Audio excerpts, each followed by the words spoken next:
Good morning. मैं BK Jha, Mahatma Gandhi शिक्षण संस्थान दरभंगा से आज वर्ग 6 के लिए अभिलाषा पाठ्य पुस्तक का पाठ संख्या 1 के अभ्यास को हल करके आप लोगों को बताएंगे।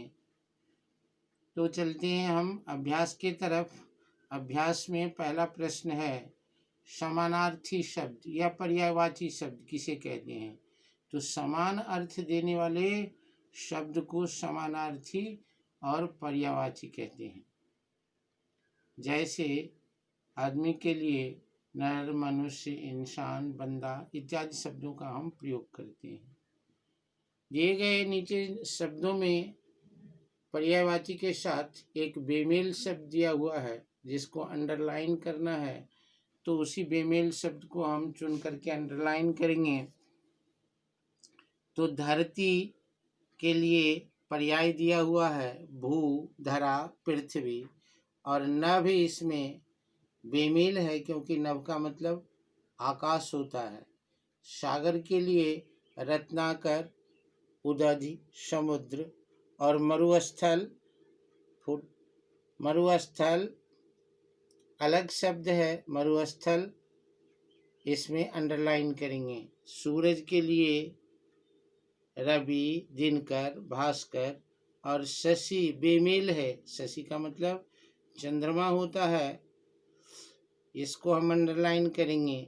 जग के लिए दुनिया, संसार, सृष्टि, और परमेश्वर बेमेल है, इसको हम अंडरलाइन करेंगे। परमेश्वर का मतलब परमात्मा होता है।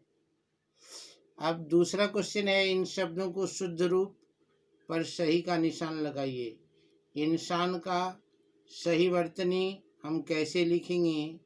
तो हरस्वई ऊपर अनुस्वार, दंत सवाकार न, इंसान। तीसरा को टिक करेंगे। ऊपर शब्द में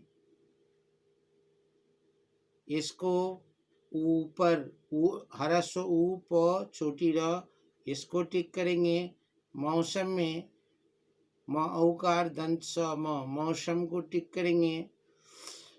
उसके बाद विपरीत अर्थ विलोम शब्द, जो शब्द उल्टा अर्थ दे उसे विलोम शब्द कहते हैं।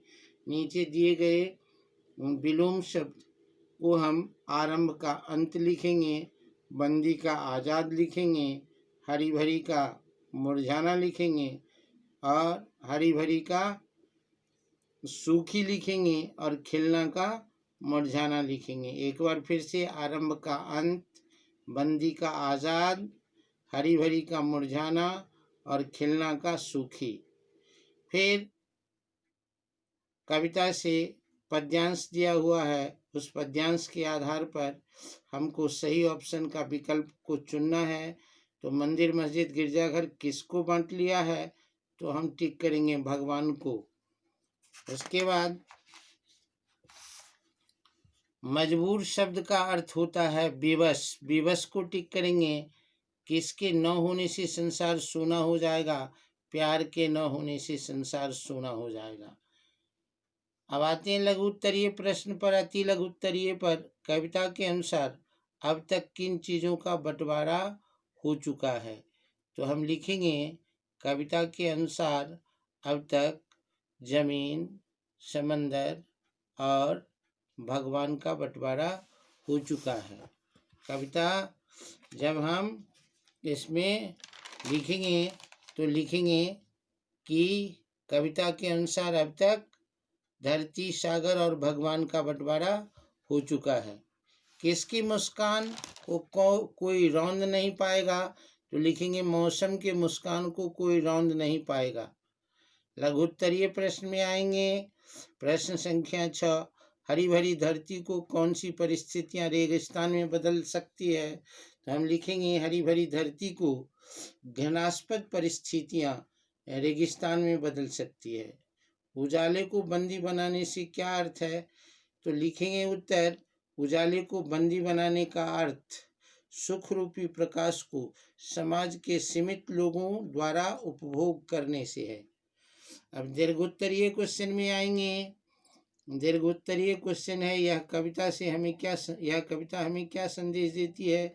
हम लिखेंगे यह कविता हमें संदेश देती है कि मानव द्वारा इस समाज का भौतिक वस्तुओं को बंटवारा कर हमें दिग्भ्रमित कर दिया जाता है। समाज में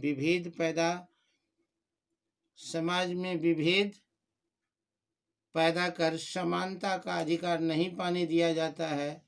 समाज में विभेद पैदा कर समानता का अधिकार नहीं प्राप्त करने दिया जाता है। हमें एकजुट होकर समाज के इस कूटनीति को तोड़ना है और इंसानियत को जगाकर समानता लाना है। अब एक पंक्ति का भाव है, संकेत दिया हुआ है कि निम्नलिखित संकेत पंक्तियों के भावार्थ लिखो। तो उस पंक्ति का भावार्थ हम लिखेंगे कि प्रस्तुत पंक्ति का भाव है कि हमें अभी समाज के बहुत सारे विपन्नताओं को दूर करना है। विपन्नता मतलब गरीबी को दूर करना है। हमारे द्वारा चलाए जाने वाले अभियान, शुरू किए गए काम अभी शुरू ही हुआ है। हमें और बहुत सारे कुरीतियों को समाज से मिटाना है। यह आज आपका वर्ग 6 के लिए अभिलाषा पाठ पुस्तक का पाठ संख्या 1, जिसका नाम है मत बांटो इंसान को, इस पाठ के प्रश्न को हल करके आपके सामने दिए हैं। अब हम इसका हल किया हुआ प्रश्न पत्र का फोटो इसके साथ संलग्न कर रहे हैं। इसे आप लोग अपने फेयर कॉपी में बना लेंगे। ऑडियो काटा।